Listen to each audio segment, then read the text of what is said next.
பௌத்த பாரம்பரியத்தை பாதுகாத்து எதிர்கால சந்ததியிடம் கையளிக்க வேண்டும். ஜனாதிபதி தெரிவிப்பு. ரஷ்ய ராணுவத்தில் பலவந்தமாக சேர்க்கப்பட்ட இலங்கை இளைஞர்கள் உயிருடன் இருக்கின்றனரா? ஸ்ரீதரன் கேள்வி. அனர்த்த உயிரிழப்புகளுக்கான இழப்பீட்டுத் தொகை அதிகரிப்பு. நாமலுக்கு எதிராக தனி விசாரணை ஆரம்பம். உயிர்த்த ஞாயிறு தாக்குதல் விசாரணை ஒரு வார காலப்பகுதிக்குள் ஜனாதிபதி வெளியிட உள்ள அறிவிப்பு. நீதிபதி இளஞ்செழியனுக்கு அரசு அநீதி இழைத்துள்ளது. தீவக சிவில் சமூகம் குற்றச்சாட்டு. என் மீது வழக்கு பதியப்படவில்லை, பிள்ளையான பேரிலேயே வழக்கு பதியப்பட்டுள்ளது. ராமநாதன் அர்ச்சுனா தெரிவிப்பு. மஹிந்தவே மக்களின் தலைவர் அடித்து கூறும் ஜோன்சன் பெர்னாண்டோ. பயங்கரவாத தடை சட்டம் விரைவில் நீக்கப்படும், நீதியமைச்சர் தெரிவிப்பு. அத்தியாவசிய உணவுப் பொருட்கள் பலவற்றின் விலை குறைப்பு. நடைமுறை சட்டங்களினால் மாத்திரம் நாடொன்று முன்னோக்கி செல்ல முடியாது எனவும் நாட்டின் பாரம்பரியம் மிக முக்கியமான அம்சமாகும் எனவும் ஜனாதிபதி அனுரகுமார திசாநாயக்க தெரிவித்துள்ளார். இலங்கை ராமஞ்ச பீடத்தின் 74வது உபசம்பதா அரசு நிகழ்வை நடத்துவது தொடர்பில் ஜனாதிபதி அலுவலகத்தில் இன்று நடைபெற்ற கலந்துரையாடலின் போது ஜனாதிபதி மேற்கண்டவாறு தெரிவித்தார். அதன்படி இலங்கை பௌத்த மதத்தின் அடிப்படையில் கட்டியெழுப்பப்பட்ட பாரம்பரியத்தின் ஊடாக சிறப்புக்குரிய பணியை ஆற்றியிருப்பதாகவும் அந்த பாரம்பரியத்தை பாதுகாத்து எதிர்கால சந்ததிகளிடம் பாதுகாப்பாக கையளிக்க வேண்டியது அனைவரினதும் பொறுப்பாகும் என்றும் ஜனாதிபதி தெரிவித்தார்.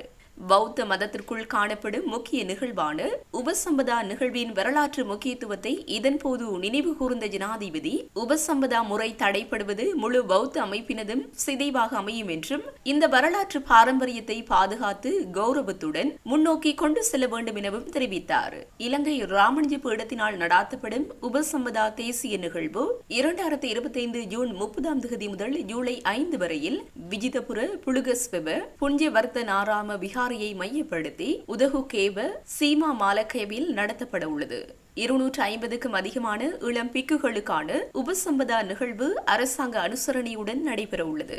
இலங்கை ராமஞ்ச மகாபீடத்தில் 2 வருடங்களுக்கு ஒருமுறை நடத்தப்படும் உபசம்பதா நிகழ்வு ஒரு கௌரவ நிகழ்வாக அரசாங்கத்தினால் கருதப்படும் நிலையில் அதற்கு அவசியமான வசதிகளை தயக்கமின்றி செய்து கொடுக்குமாறு ஜனாதிபதி இதன்போது அதிகாரிகளுக்கு வலியுறுத்தினார். மேலும் பௌத்த மத பாரம்பரியத்தை பாதுகாப்பதன் ஊடாக சமூக வளர்ச்சியை ஏற்படுத்தலாம் என்றும் இவ்வாறான மத நிகழ்வுகளை நடத்துவதன் மூலம் சமூக வளர்ச்சியை மேலும் வலுப்படுத்தலாம் என்றும் ஜனாதிபதி இதன்போது தெரிவித்தார். இலங்கை பிரஜைகளான இளைஞர்கள் பலர் சட்ட ரீதியாகவும் சட்டத்திற்கு முரணான வகையிலும் வெளிநாட்டிற்கு செல்லும் போது வெளிநாட்டு முகவர்களால் ஏமாற்றப்படும் சம்பவங்கள் பல தொடர்ச்சியாக இடம்பெற்று வருகின்றன. இவ்வாறு ஏமாற்றப்பட்ட இளைஞர்கள் பலர் ரஷ்ய ராணுவத்தில் இணைக்கப்பட்டுள்ளனர். இந்த நிலையில் அவர்கள் உயிருடன் இருக்கின்றனரா என இலங்கை தமிழரசு கட்சியின் நாடாளுமன்ற உறுப்பினர் சிவஞானம் ஸ்ரீதரன் நாடாளுமன்றில் இன்று கேள்வி எழுப்பியுள்ளார். கௌரவ சபாநாயகர் அவர்களே, இன்றைய தினம் பாராளுமன்ற நிலையியற் கட்டளை 27(2) கீழ் வெளிநாட்டு அலுவல்கள் வெளிநாட்டு வேலைவாய்ப்பு மற்றும் சுற்றுலா அமைச்சர் கௌரவ விஜிதகேரத் அவர்களை கேட்பதற்காக தமது குடும்பங்களின் பொருளாதார மேம்பாடு கருதிய வேலைவாய்ப்பின் பொருட்டு இலங்கை பிரஜைகளான இளைஞர்கள் பலர் சட்ட ரீதியாகவும் சட்டவிரோதமாகவும் வெளிநாடுகளுக்கு செல்ல முற்படும் போது வெளிநாட்டு முகவர்களால் ஏமாற்றப்படும் சம்பவங்கள் தொடர்ச்சியாக பதிவாகின்றன. இத்தகைய முகவர்களை நம்பி பெருந்தொகை பணச்செலவில் வெளிநாடு செல்ல முற்பட்ட தமிழ் சிங்கள இளைஞர்களில் பலர் அத்தகைய முகவர்களால் ரஷ்ய இராணுவத்தில் பலவந்தமாக இணைக்கப்பட்டுள்ளதால் தம்முடன் தொடர்பற்று இருப்பதாகவும் தமது பிள்ளைகளை மீட்டுத் தருமாறும் பாதிக்கப்பட்டவர்களின் குடும்பத்தினர் எம்மிடம் முறைப்பாடு செய்துள்ளனர். இதன் அடிப்படையில் அதிர்ஷ்டராஜா கோமஸ் மிதுசன் யாழ்ப்பாணம், சுஜனிகாந்த் பகீரதன் கரவட்டி யாழ்ப்பாணம், சுந்தர்லிங்கம் பாலச்சந்திரன் முள்ளியவளை முல்லைத்தீவு, கீத பொன்கலன் பிரதாப் யாழ்ப்பாணம், ஸ்டீபன் சிவேஸ் யாழ்ப்பாணம். இதனை விட ரஷ்ய எல்லையுள் பெலாரஸிலே காணாமல் போன 2022-10-20 முதல் விஜயகுமார் முகுந்தன் கமலகிரி கற்பக்குனை உடுவிலைச் சேர்ந்தவர். இவருடைய தந்தை பொன்னத்துறை விஜயகுமார் ஒரு ஆசிரியர். இவர்கள் இன்று வரை இதைவிட பல சிங்கள இளைஞர்களும் இவ்வாறு போன இடங்களிலே காணாமல் போயிருக்கிறார்கள், இணைக்கப்பட்டிருக்கிறார்கள். இந்த அடிப்படையில் மேற்குறித்த அடிப்படையில் வெளிநாடுகளுக்கு செல்ல முற்பட்ட எத்தனை இளைஞர்கள் ரஷ்ய இராணுவத்தில் இணைக்கப்பட்டுள்ளனர். இவர்களில் யாராவது இறந்துள்ளமை உறுதி செய்யப்பட்டுள்ளதா? அவ்வாறெனில் அவர்களின் விவரங்கள் இந்த இருநாட்டு தொடர்பாடல் மூலம் குறித்த இளைஞர்களை மீட்டு நாட்டுக்கு திருப்பி அழைப்பதற்கான முயற்சிகள் இதுவரை மேற்கொள்ளப்பட்டுள்ளனவா? தமது பிள்ளைகளுடனான தொடர்பை ஏற்படுத்த முடியாது தவிக்கும் அவர்களின் குடும்பங்களுக்கு உள ஆறுதலை வழங்கும் வகையில் இது விடயம் சார்ந்து அரசாங்கத்தின் நடவடிக்கைகள் எவ்வாறு அமைந்துள்ளன என்பதை தெரியப்படுத்த முடியுமா?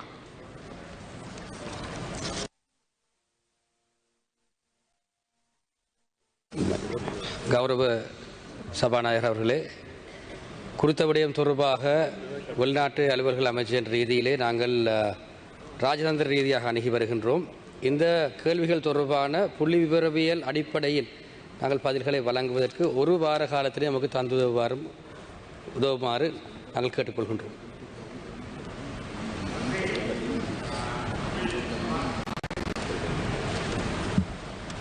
நன்றி சபாநாயகர் அவர்களே. கௌரவ பிரதி அமைச்சருடைய வேண்டுகோளுக்கு இணங்க இதை ஒரு சின்சியரான மிக முக்கியமான விடயமாக கருதி நீங்கள் ஒரு வாரத்திற்கு ஒரு சரியான பதிலை இந்த குடும்பங்களுக்கு ஆறுதல் அளிக்கக்கூடிய வகையில் தருமாறு கேட்டுக்கொள்வோம். எதிர்வரும் 24 மற்றும் 27 தேதிகளில் யாழ் பருத்தித்துறை கடற்பரப்பில் இலங்கை கடற்படையினர் துப்பாக்கிச்சூட்டு பயிற்சிகளில் ஈடுபட உள்ளதால் குறித்த பகுதிக்குள் பிரவேசிக்க வேண்டாம் என மீனவர்களுக்கு அறிவுறுத்தப்பட்டுள்ளது. எதிர்வரும் 24 தேதி காலை 9 மணி முதல் மாலை 4 மணி வரை இந்த பயிற்சி நடவடிக்கைகள் நடைபெற உள்ளன. எதிர்வரும் 27 தேதியும் காலை 9 மணி முதல் மாலை 4 மணி வரை கடற்படையினரின் பயிற்சி நடவடிக்கைகள் இடம்பெற உள்ளன. இதனால் குறித்த கடற்பரப்புகளில் பிரவேசித்து மீன்பிடி நடவடிக்கைகளில் ஈடுபட வேண்டாம் என மீனவர்களுக்கு அறிவுறுத்தல் விடுக்கப்பட்டுள்ளது. நாட்டில் இன்று முதல் நடைமுறைக்கு வரும் வகையில் சில அத்தியாவசிய பொருட்களின் விலையை குறைக்க லங்கா சதசு நிறுவனம் நடவடிக்கை எடுத்துள்ளது. அதன்படி உருளைக்கிழங்கு, காய்ந்த மிளகாய், நெத்தலி, கடலை பருப்பு உட்பட பல பொருட்களின் விலைகள் குறைக்கப்பட்டுள்ளன. பின்வரும் அத்தியாவசிய பொருட்களின் விலைகள் இன்று முதல் நாடளாவிய ரீதியாக உள்ள அனைத்து லங்கா சதச விற்பனை நிலையங்களிலும் நுகர்வோருக்கு கிடைக்கும். 1 கிலோ கச்சானின் முந்தைய விலை 1095 ரூபாவாக இருந்த நிலையில் புதிய விலை 995 ரூபாவாக குறைக்கப்பட்டுள்ளது. 1 கிலோ பழுப்பு சீனி 340 ரூபாவாக இருந்த நிலையில் புதிய விலை 300 ரூபாவாகவும், இறக்குமதி செய்யப்பட்ட உருளைக்கிழங்கின் முந்தைய விலை 210 ரூபாவாக இருந்த நிலையில் புதிய விலை 180 ரூபாவாகவும், 1 கிலோ சிவப்பு பட்டாணியின் முந்தைய விலை 795 ரூபாவாக இருந்த நிலையில் புதிய விலை 765 ரூபாவாகவும், 1 கிலோ நெத்தலியின் முந்தைய விலை 960 ரூபாவாக இருந்த நிலையில் புதிய விலை 940 ரூபாவாகவும், 1 கிலோ காய்ந்த மிளகாய் முன்பு 845 ரூபாவாக இருந்த நிலையில் புதிய விலை 830 ரூபாவாகவும், பாஸ்மதி அரிசியின் முந்தைய விலை கிலோவுக்கு 655 ரூபாவாக இருந்த நிலையில் புதிய விலை 645 ரூபாவாகவும், இறக்குமதி செய்யப்பட்ட 1 கிலோ பெரிய வெங்காயத்தின் முந்தைய விலை 240 ரூபாவாக இருந்த நிலையில் புதிய விலை 230 ரூபாவாகவும், 1 கிலோ பருப்பின் முந்தைய விலை 290 ரூபாவாக இருந்த நிலையில் புதிய விலை 288 ரூபாவாகவும், 1 கிலோ வெள்ளைச்சீனி 242 ரூபாவாக இருந்த நிலையில் புதிய விலை 240 ரூபாவாகவும் குறைக்கப்பட்டுள்ளது. பயங்கரவாத தடை சட்டம் உடனடியாக ஒழிக்கப்பட வேண்டும் என நாடாளுமன்ற உறுப்பினர் கஜேந்திரகுமார் பொன்னம்பலம் நாடாளுமன்றத்தில் இன்று வலியுறுத்தினார். இனப்பிரச்சினை தொடர்பான தெளிவான நிலைப்பாட்டை தேசிய மக்கள் சக்தி இதுவரையில் முன்வைக்கவில்லை என அவர் குறிப்பிட்டுள்ளார். 75 ஆண்டு காலமாக நிலவிய பிரச்சினைகளை தீர்ப்பதற்காகவே மக்கள் தேசிய மக்கள் சக்திக்கு வாக்களித்தனர். பயங்கரவாத தடை சட்டத்தினால் தமிழ் மக்களே அதிக அளவில் பாதிக்கப்பட்டுள்ளதுடன் ஜேபிபியினருக்கும் இந்த சட்டத்தின் பாதிப்பு நன்றாகவே தெரியும். இந்த சட்டம் நீக்கப்பட்டு புதிய சட்டம் கொண்டுவரப்பட வேண்டும் என தேசிய மக்கள் சக்தி தேர்தலுக்கு முன்னதாகவே குறிப்பிட்டு வந்தது. எனினும் தேர்தலுக்கு பின்னர் ஒரு வாரம் கழியும் முன்பே தற்போதைய அரசாங்கம் தமது நிலைப்பாட்டிலிருந்து விலகியுள்ளது. தற்போது கிளிநொச்சி கோணாவில் பகுதியில் உள்ள ஆசிரியர் ஒருவருக்கு எதிராக பரந்தன் பயங்கரவாத விசாரணை பிரிவு விசாரணைகளை முன்னெடுத்தது. பாடசாலை நிகழ்வொன்றில் பயன்படுத்தப்பட்ட கலை நிர்மாணம் தொடர்பில் இந்த விசாரணை முன்னெடுக்கப்பட்டது. கடந்த காலங்களிலும் காவல்துறையினர் இந்த சட்டத்தை பிழையாக கையாண்டு வந்துள்ளனர். நினைவேந்தல்கள் முன்னெடுக்கப்படும் போது வடக்கிலும் தெற்கிலும் இந்த சட்டம் முரண்பாடான வகையில் கையாளப்படுகின்றது என்றும் அதனை உடனடியாக ஒழிக்க வேண்டும் என்றும் நாடாளுமன்ற உறுப்பினர் கஜேந்திரகுமார் பொன்னம்பலம் குறிப்பிட்டார். இதனை அடுத்து உரையாற்றிய பொதுமக்கள் பாதுகாப்பு அமைச்சர் ஆனந்த விஜயபால கோனாவில் பகுதியில் இடம்பெற்ற சம்பவம் குறித்து விசாரிப்பதாக தெரிவித்தார். இதனையடுத்து தொடர்ந்து உரையாற்றிய நீதி அமைச்சர் ஹர்ஷன நாணயக்கார் பயங்கரவாத தடை சட்டம் ரத்து செய்வதற்கு நடவடிக்கை எடுக்கப்பட்டு வருவதாக தெரிவித்துள்ளார். அதற்கு பதிலாக புதிய சட்டம் அறிமுகப்படுத்தப்படும் எனவும் அதற்குரிய அமைச்சரவை பத்திரத்தை தயாரிக்கும் பணிகள் தற்போது முன்னெடுக்கப்பட்டு வருவதாகவும் அவர் குறிப்பிட்டுள்ளார். உயிர்த்த ஞாயிறு தாக்குதல் விசாரணைகளில் ஏற்பட்டுள்ள முன்னேற்றம் தொடர்பாக ஒரு வார காலப்பகுதிக்குள் அறிவிக்க உள்ளதாக ஜனாதிபதி அனுருகுமார திசாநாயக்க தெரிவித்துள்ளார். கொழும்பில் ஊடகம் ஒன்றுக்கு வழங்கிய நேர்காணலின் போது ஜனாதிபதி இவ்வாறு தெரிவித்துள்ளார். உயிர்த்த ஞாயிறு தாக்குதலுக்கான விசாரணைகளை தீவிரப்படுத்தியுள்ளதாகவும் அவை முழுவீச்சில் இடம்பெற்று வருவதாகவும் ஜனாதிபதி தெரிவித்துள்ளார். அத்துடன் மத்திய வங்கி திரைசேரி பிணிமுறை மோசடி குறித்த விசாரணைகள் பற்றி கருத்து தெரிவித்த ஜனாதிபதி அர்ஜுன் மகேந்திரன் சிங்கப்பூர் பிரஜை என்பதால் அவரை இலங்கைக்கு அழைத்து வருவது கடினமாக உள்ளதாகவும் குறிப்பிட்டுள்ளார். எனினும் இந்த விவகாரத்தின் பாரதூர தன்மையை சிங்கப்பூர் அரசாங்கத்திற்கு தெளிவுபடுத்தி அர்ஜுன் மகேந்திரனை இலங்கைக்கு கொண்டு வருவதற்கான முயற்சிகளில் ஈடுபட்டுள்ளதாகவும் ஜனாதிபதி மேலும் தெரிவித்திருந்தார். இலங்கையின் முன்னாள் ஜனாதிபதிகளுக்கு வழங்கப்பட்டுள்ள ஆடம்பர உத்தியோகபூர்வ வாசஸ்தலங்களினால் அரசாங்கத்திற்கு ஏற்படும் இழப்புகள் குறித்து ஜனாதிபதி மீண்டும் கருத்து வெளியிட்டுள்ளார். முன்னாள் ஜனாதிபதி சந்திரிகா குமாரதுங்க அரசாங்கம் வழங்கிய வீட்டிலேயே வசிக்கின்றார். அந்த வீட்டின் மாதாந்த வாடகை பெறுமதி 2 மில்லியன் ரூபாய் என சுட்டிக்காட்டியுள்ளார். அதேபோன்று முன்னாள் ஜனாதிபதி மைத்ரிபால சிறிசேனவும் 0.9 மில்லியன் ரூபாய் வாடகை பெறுமதியுடைய இல்லத்தில் வசிக்கின்றார். முன்னாள் ஜனாதிபதி மஹிந்த ராஜபக்ச வசிக்கும் வீட்டின் வாடகை பெறுமதி மாதம் 4.6 மில்லியன் என குறிப்பிட்டுள்ளார். எனினும் சில தலைவர்கள் தங்களுக்கு வழங்கப்பட்ட விசேட சலுகைகளை மீள ஒப்படைத்துள்ளனர் எனவும் அரசாங்கம் வழங்கிய இல்லத்தினை ஏற்க மறுத்தமைக்காக முன்னாள் ஜனாதிபதி ரணில் விக்ரமசிங்கவிற்கு நன்றியை தெரிவித்துள்ளார். அத்துடன் முன்னாள் ஜனாதிபதி கோட்டாபய ராஜபக்ச தனது உத்தியபூர்வ இல்லத்தை சமீபத்தில் மீள கையளித்துள்ளதுடன் முன்னாள் முதல் பெண்மணி ஹேமா பிரேமதாசவும் தனக்கு வழங்கப்பட்ட வீட்டை சில காலத்திற்கு முன்னர் திருப்பி ஒப்படைத்துள்ளார் என குறிப்பிட்டுள்ளார். வாகனத்தின் உரிமையை மாற்றும் போது அல்லது மாகாணங்களை மாற்றும் போது பயன்படுத்தப்படும் மாகாண எழுத்துக்களை இனி நீக்கவோ அல்லது மாற்றவோ தேவையில்லை என்று மோட்டார் போக்குவரத்து துறை தெரிவித்துள்ளது. எதிர்காலத்தில் புதிய வாகனங்களை பதிவு செய்தாலோ தொலைந்து போன அல்லது பயன்படுத்த முடியாத எண் தகடுகளுக்கோ அல்லது ஏதேனும் காரணத்திற்காக ஒரு தனிநபர் கோரும் போது மட்டுமே வாகன எண் தகடுகள் வழங்கப்படும் என்றும் போக்குவரத்து துறை மேலும் கூறியுள்ளது. அனர்த்தங்களினால் ஏற்படும் உயிரிழப்புகளுக்கான இழப்பீட்டுத் தொகையை 2,50,000 ரூபாயிலிருந்து 1 மில்லியன் ரூபாவாக அதிகரிப்பதற்கு அரசாங்கம் அனுமதி அளித்துள்ளது.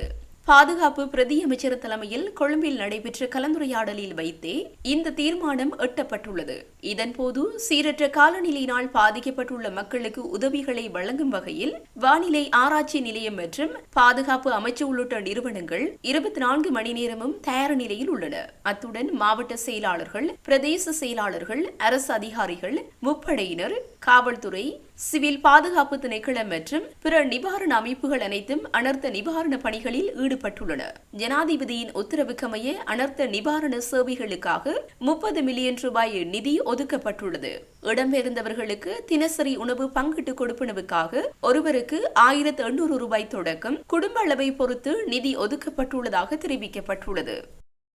மஹிந்த ராஜபக்ச தோற்கடிக்கப்படவில்லை. அவரை என்றைக்கும் நாட்டு மக்களின் தலைவராக இருக்கின்றார். அவரை மக்களே பாதுகாப்பார்கள் என்று முன்னாள் அமைச்சர் ஜோன்சன் பெர்னாண்டோ தெரிவித்துள்ளார். இது தொடர்பில் ஊடகங்களிடம் அவர் மேலும் கூறுகையில், போரை முடிவுக்கு கொண்டு வந்து இலங்கை மக்களுக்கும் நாட்டுக்கும் சுதந்திரத்தை பெற்று தந்தவரை மஹிந்த ராஜபக்ச. அவரே இன்றைக்கும் நாட்டு மக்களின் தலைவராக இருக்கின்றார். அவர் முன்னாள் ஜனாதிபதி, முன்னாள் பிரதமர் என்றாலும் நாட்டு மக்களின் தலைவர் அவரே. மஹிந்த ராஜபக்ச தோற்கடிக்கப்படவில்லை. அவர் மக்களின் மனதில் இன்றைக்கும் தலைவராகவே இருக்கின்றார். அவருக்கான பாதுகாப்பு குறைப்பதன் ஊடாகவோ அல்லது அவரை முன்னாள் ஜனாதிபதிக்கான உத்தியபூர்வ இல்லத்தில் இருந்து விரட்டுவதன் மூலமாகவோ மக்களின் மனதில் இருந்து அவரை நீக்க முடியாது என்பதை அனூர் அரசு புரிந்து கொள்ள வேண்டும். நாட்டின் தலைவரான மஹிந்த ராஜபக்சவை மக்களே பாதுகாப்பார்கள் என குறிப்பிட்டுள்ளார். கொழும்பு கோட்டையில் உள்ள கிரீசு டிரான்ஸ்வர்க் சதுக்கத்தில் 4.3 ஏக்கர் நிலத்தை குத்தகைக்கு எடுத்ததில் 70 மில்லியன் ரூபாய் நிதி முறைகேடு நடந்ததாக கூறப்படும் வழக்கு இன்று கோட்டை நீதிவான் நீதிமன்றத்தில் மீண்டும் விசாரணைக்கு வந்தது.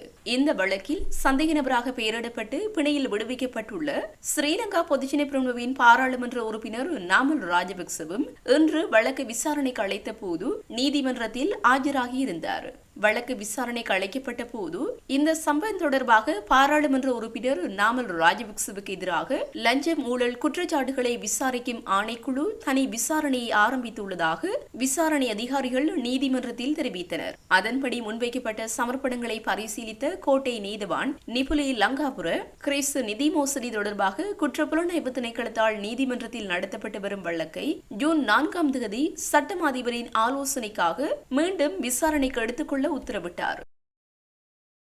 மேன்முறையீட்டு நீதிபதிக்கான தனது பதவி உயர்வு குறித்து அரசியலமைப்பு குழுவுக்கு விண்ணப்பித்தும் அது தொடர்பில் கண்டுகொள்ளாத அரசு நீதிபதி இளஞ்செழியனுக்கு திட்டமிட்டு அநீதி இழைத்துள்ளதாக தீவக சிவில் சமூகம் குற்றம் சாட்டியுள்ளது. யாழ் ஊடக அமையத்தில் இன்றைய தினம் நடைபெற்ற ஊடக சந்திப்பின் போது இவ்வமைப்பின் சார்பில் கலந்து கொண்ட கருணாகரன் நாவலன் மற்றும் வடமாகாண சபையின் முன்னாள் உறுப்பினர் கனகரத்னம் விந்தன் ஆகியோர் இவ்வாறு குற்றம் சாட்டியுள்ளனர். இது தொடர்பில் கருணாகரன் நாவலன் தெரிவிக்கையில், இலங்கையின் சிறந்த நீதிபதிகளுள் ஒருவரும் தற்துணிவாக அச்சுறுத்தல்களுக்கு அடிபணியாது தீர்ப்புகளை வழங்கி நீதியை எதிர்பார்த்த மக்களை ஆற்றுப்படுத்திய நீதிபதி இளஞ்செழியனுக்கு பாரபட்சமான வகையில் இந்த அரசு பதவி உயர்வு வழங்காமல் பழிவாங்கியுள்ளது. இதை ஏற்க முடியாது. நீதிபதி இளஞ்செழியன் தனது 27 ஆண்டுகால நீதித்துறையின் பதவி காலத்தில் பல்வேறு தீர்ப்புகளை அச்சமின்றியும் பாரபட்சமின்றியும் வழங்கியதால் இலங்கை மக்கள் மத்தியில் நன்மதிப்பை பெற்றிருந்தார். ஆனால் அவருக்கான பதவிகள் அந்தந்த காலகட்டத்தில் வழங்கப்படாது அரசுகளால் திட்டமிட்ட வகையில் தட்டி கழிக்கப்பட்டு வந்தது. இதன் உச்சமாக தற்போது அனுர அரசும் அனைத்து தகுதிகளிலிருந்தும் திட்டமிட்டு அவரது பதவி உயர்வை தடுத்து ஓய்வு நிலைக்கு தள்ள முயற்சித்துள்ளது. இதை எமது மக்களால் ஏற்றுக்கொள்ள முடியாதுள்ளது. அந்த வகையில் அரசானது பழிவாங்கலை கைவிட்டு அவருக்கு பதவி உயர்வை வழங்க வேண்டும் என வலியுறுத்துகின்றோம். பதவி உயர்வுக்கான சூழலை அரசு உருவாக்காவிட்டால் சிவில் சமூகங்கள் ஒன்றிணைந்து வீதிக்கு இறங்கி போராடும் நிலை வரும் என தெரிவித்தார். அதனைத் தொடர்ந்து வடக்கு மாகாண சபையின் முன்னாள் உறுப்பினர் கனகரத்னம் விந்தன் தெரிவிக்கையில், கடந்த காலங்களில் நாட்டுக்கும் தமிழ் மக்களுக்கும் ஜேவிபி செய்த செயற்பாடுகள் அனைத்தையும் எமது மக்கள் நன்கு அறிவார்கள். அதே நேரம் அவர்கள் தமிழ் மக்களை ஒரு பொருட்டாக கண்டுகொள்ள விரும்புவதில்லை. அவ்வாறான தரப்பினர் இன்று ஆட்சி அதிகாரத்தை கைப்பற்றி கிளீன் ஸ்ரீலங்கா என்று கூறி தமிழ் மக்களை மட்டுமல்லாது ஒட்டுமொத்த நாட்டு மக்களையும் ஏமாற்றுகிறது. மறைமுக பழிவாங்கல் போக்குடன் செயற்படுவதாக மக்கள் கூறுவதை காண முடிகிறது. ஆனால் ஆட்சியை கைப்பற்ற அனுர தரப்பு மக்களுக்கு கூறிய வாக்குறுதிகளை நிறைவேற்ற வேண்டும். இதையே மக்கள் எதிர்பார்க்கின்றனர். அத்துடன் தென்பகுதியை போன்று தமிழ் மக்களையும் அவரவர் தகுதிகளுக்கேற்ப பதவி நிலைகளில் பாரபட்சம் பாராது நியமிக்க வேண்டும் என தெரிவித்தார். கிளீன் ஸ்ரீலங்கா திட்டத்தின் மூலம் அரசு நிறுவனங்கள், தொழில்கள் மற்றும் பாடசாலை மாணவர்களின் உற்பத்தி திறனை அதிகரிக்க சிறப்பு திட்டம் செயற்படுத்தப்படும் என்று கைத்தொழில் மற்றும் தொழில் முனைவோர் மேம்பாட்டு பிரதி அமைச்சர் சதுரங்க அபியசிங்க தெரிவித்துள்ளார். நாடாளுமன்றத்தில் இதனை தெரிவித்துள்ளார். அவர் மேலும் தெரிவிக்கையில், இலங்கையில் மீண்டும் உற்பத்தி திறனுக்கான விருதை அறிமுகப்படுத்த நாங்கள் தயாராக உள்ளோம். தொழில்துறை போட்டிகள் அமைந்துள்ள பகுதிகளில் இருந்து அதிக உற்பத்தி திறனை பெறுவதற்கு தேவையான திட்டம் இந்த ஆண்டு தொடங்கப்படும். வாழைச்சேனையில் உள்ள காகித தொழிற்சாலையின் முக்கிய நெருக்கடி பயன்படுத்தப்பட்ட காகிதத்தின் பற்றாக்குறையே. மறுசுழற்சி செயல்முறைக்கு தேவையான பயன்படுத்தப்பட்ட காகிதம் இன்று ஒரு மாபியாவாக மாறியுள்ளது. மேலும் அரசு நிறுவனங்கள், பாடசாலைகள் மற்றும் வீடுகளால் நிராகரிக்கப்படும் காகிதங்களை இந்த தொழிற்சாலைக்கு வழங்கினால் தேவையான உற்பத்தியை அதிகபட்ச நிலைக்கு கொண்டுவர முடியும் என்றார்.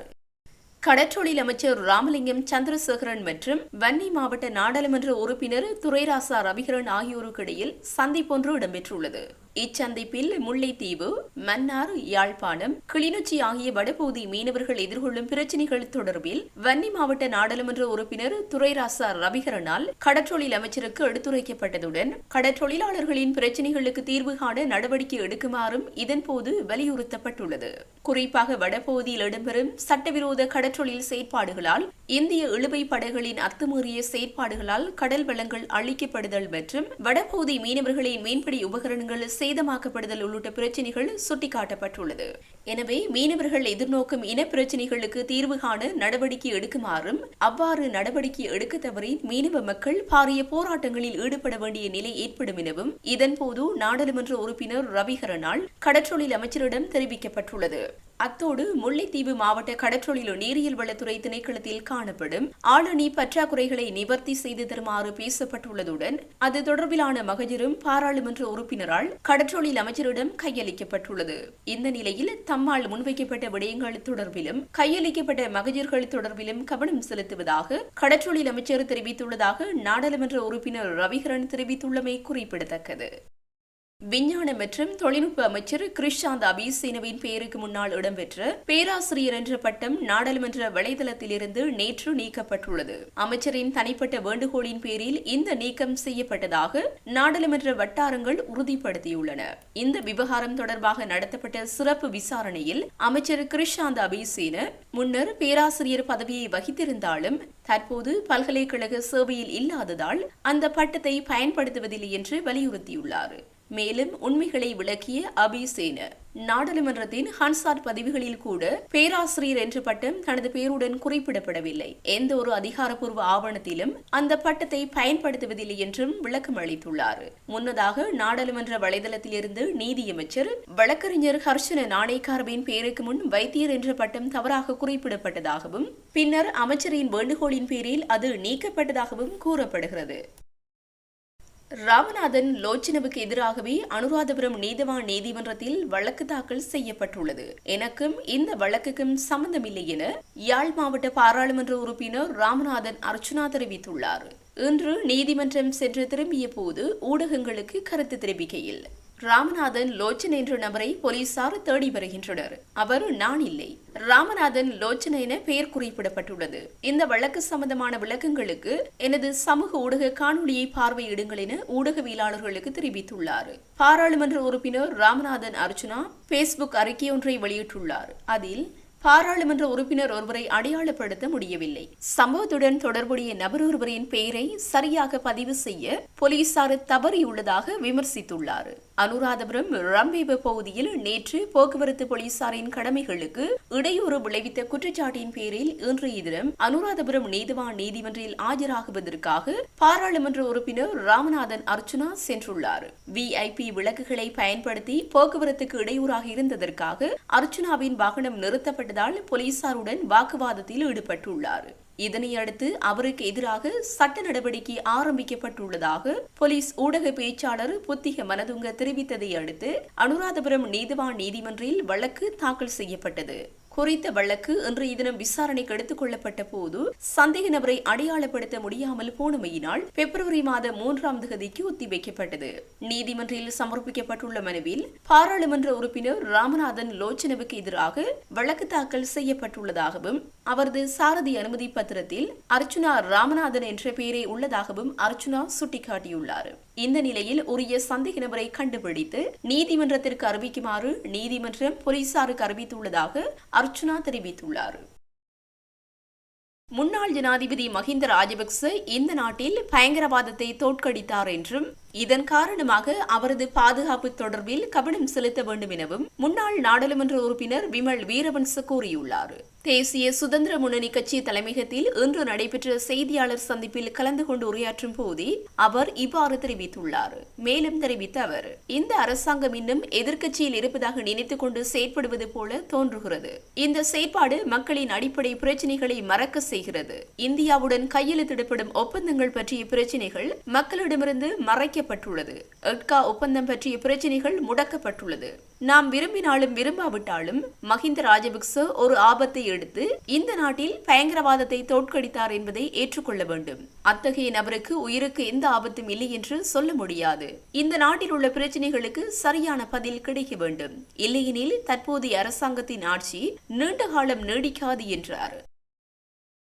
புதிய அரசாங்கத்தின் கீழ் 90 நாட்கள் பயங்கரவாத தடை சட்டத்தின் கீழ் தடுத்து வைக்கப்பட்டிருந்த சுவேந்திரராஜன் இன்று விடுதலை செய்யப்பட்டுள்ள நிலையில் கண்டி மக்கள் மன்ற உறுப்பினர்கள் அவரை சந்தித்துள்ளனர்.